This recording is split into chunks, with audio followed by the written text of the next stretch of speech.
तो आज जो है हम अपने क्लास का जो है सबसे important chapter chemical reaction and equation.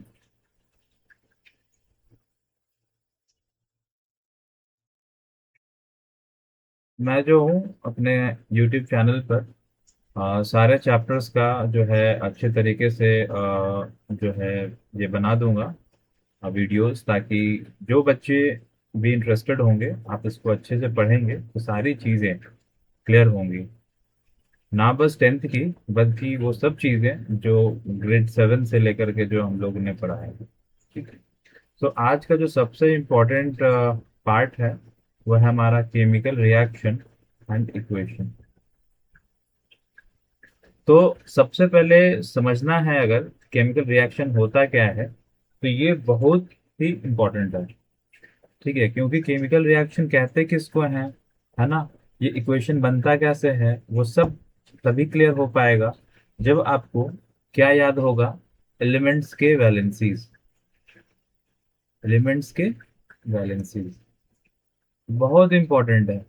अगर आप एलिमेंट्स के वैलेंसीज याद कर लेते हैं तो मोस्ट ऑफ द प्रॉब्लम्स जो है इस चैप्टर के आपके सॉर्ट आउट हो जाएंगे। ठीक है, अब ये एलिमेंट्स के जो वैलेंसीज हैं कहाँ से याद करेंगे, तो एक बहुत ही सुंदर सा प्यारा सा किताब है, द लैंग्वेज ऑफ केमिस्ट्री।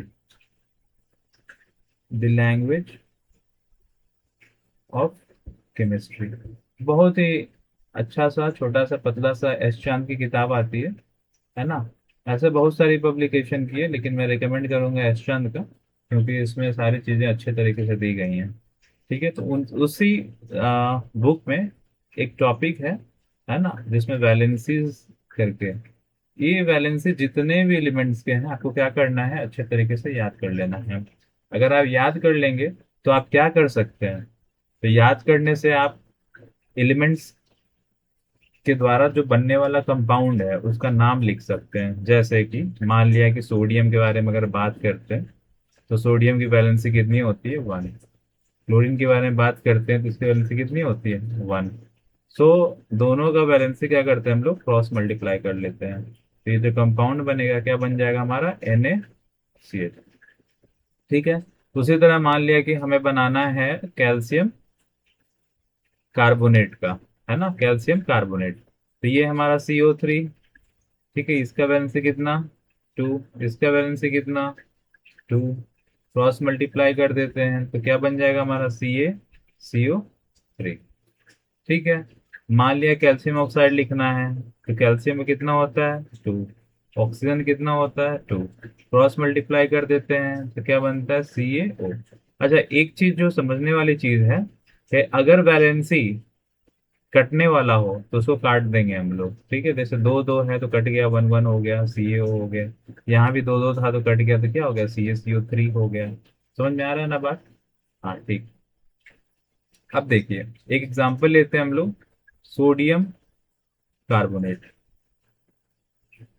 ठीक है, तो ये कैसे बना, तो हम लोग जानते हैं सोडियम का वैलेंसी कितना, 1। कार्बोनेट की वैलेंसी कितनी, 2। 2 इससे मल्टीप्लाई हो गया, 1 इससे मल्टीप्लाई हो गया, ये कंपाउंड क्या बना, Na2CO3। ये बात समझ में आ गया ना। तो सबसे इम्पोर्टेंट यहाँ पर यही है कि आपको ना कंपाउंड लिखने आना चाहिए। ठीक है, अगर कंपाउंड नहीं लिख पा रहे हैं, फॉर्मूला नहीं आ रहा है, तो इसका मतलब है कि आपको वैलेंसी याद नहीं है। तो ये आपको क्या कर लेना है, याद कर लेना है। अब आते हैं हम अपने इम्पोर्टेंट टॉपिक पे। अगर आप लोग कमेंट करेंगे तो मैं जो है वैलेंसी का चार्ट भी जो है अपने यूट्यूब चैनल पे डाल दूंगा। ठीक है, तो अब जो सबसे इम्पोर्टेंट है आज का टॉपिक, वो है हमारा केमिकल रिएक्शन कहते हैं किसको भाई, है ना। केमिकल रिएक्शन किसको कहते हैं, ठीक है, हम अपने बुक में देख रहे हैं, चैप्टर का नाम ही है केमिकल रिएक्शन, तो होता क्या है ये, तो समझते हैं। वो सारे रिएक्शंस, है ना, वो सारे फिनोमेना जिसमें नए प्रोडक्ट की फॉर्मेशन होती है, किसकी प्रोडक्ट की, न्यू प्रोडक्ट की, है ना। और इस प्रोडक्ट की क्या होगी, न्यू प्रॉपर्टीज होगी। ठीक है, क्या होगी, न्यू प्रॉपर्टीज। मतलब कोई भी रिएक्शन हो रहा है, कोई भी फिनोमेना हो रहा है जिसमें कोई दो पार्टिकल आपस में रिएक्ट कर रहे हैं और नए प्रोडक्ट का क्या कर रहे हैं, फॉर्मेशन कर रहे हैं, और उस प्रोडक्ट का प्रॉपर्टीज भी क्या होगा, न्यू होगा। ठीक है, इसमें और क्या क्या प्रभाव देखने को मिलता है, तो इसमें रीअरेंजमेंट ऑफ एटम होता है। क्या होता है? Rearrangement of atom.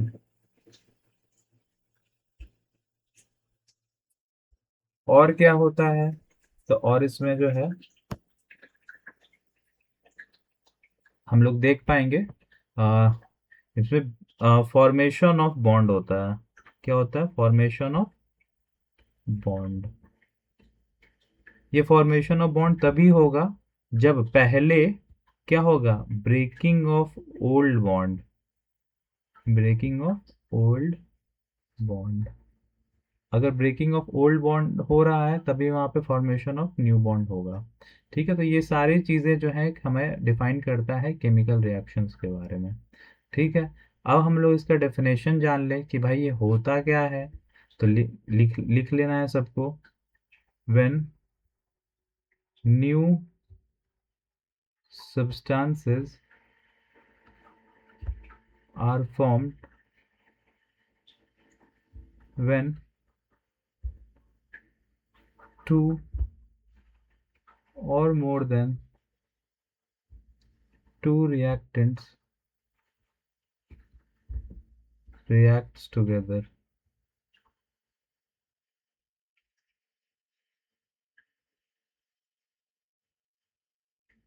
with new properties।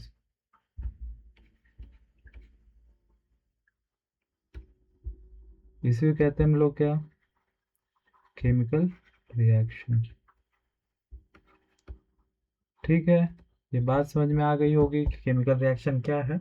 when new substances are formed when two or more than two reactants reacts together with new properties।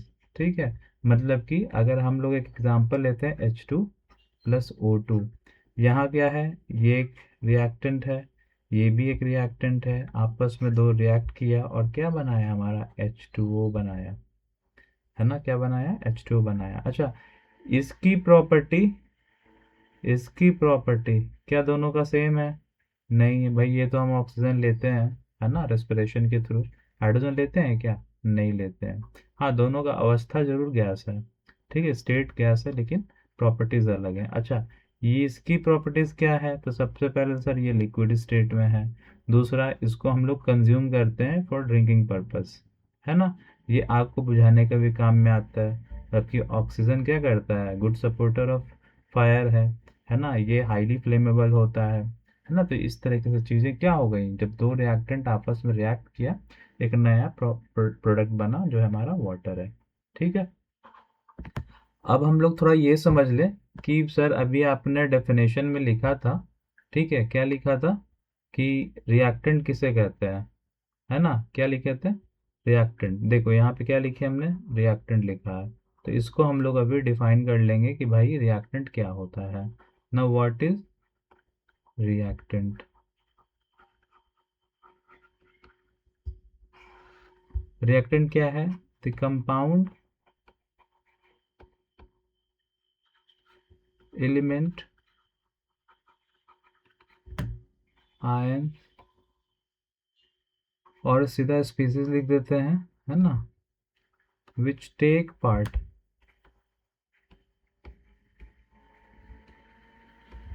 In chemical reaction